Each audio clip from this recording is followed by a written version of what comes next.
ওয়ালিদের school থেকে আসতে আসতে অনেকটা লেট হয়ে গিয়েছিল। তো তারপরে বাসায় এসে খাওয়া দাওয়া শেষ করে আমরা বেরিয়ে পড়ি ঘুরতে আপনাদের ভাইয়াকে সাথে নিয়ে। হ্যালো এভরিওয়ান, আসসালামু আলাইকুম।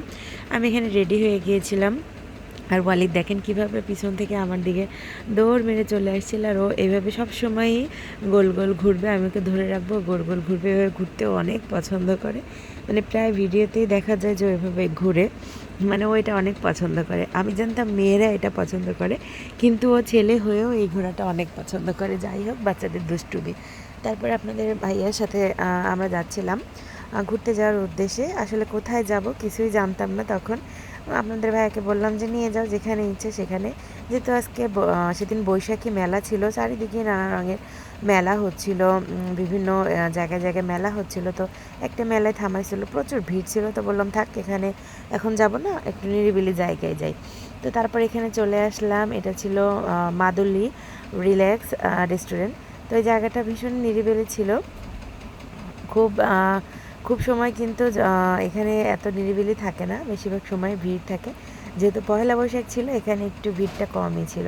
তারপরে ওয়ালিদ সোজা চলে গিয়েছিল রান্নাঘরের ওইদিকে ওনাদের।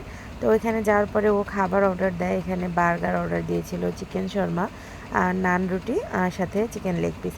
ও তো দুপুরে খাওয়া দাওয়াই করেনি ঘুরতে যাওয়ার আনন্দে। তো যাওয়ার সাথেই ওর খিদে পেয়ে গিয়েছিল, ও আগে খাবে।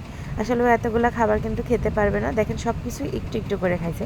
বার্গারটুকু অর্ধেক খাবে, এটাও অর্ধেক খাবে, চিকেন শর্মাটাও অর্ধেক খাইছে। তারপরে খাওয়া শেষ না হতেই ও দোলনাতে উঠে পড়বে। বলতেছিল যে আমাকে দোলনায় নিয়ে চলো। তারপর বললাম তুমি যাও, গিয়ে একা দোল খাও। একা ভয় পাচ্ছিল। তারপর ওর সাথে আমিও উঠে একটু দোলনা খেলছিলাম, জাস্ট ভালোই লাগছিল এরকম দোলনা চড়তে। পরে আমাকে নামিয়ে দিয়ে ওর আব্বুকে নিয়ে নিল। ওর আব্বু ওর সাথে একটু দোলনা চড়তেছিল।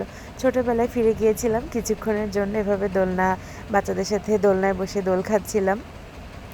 আপনাদের ভাইয়া যখন দোলনায় বসছিল অনেক জোরে দোল দিচ্ছিলাম, কিন্তু ও বলতেছিল এত জোরে দিও না, ভেঙে পড়ে যাইতে পারে। আমি বললাম না, ভাঙবে না, এটা শক্ত মজবুত ছিল।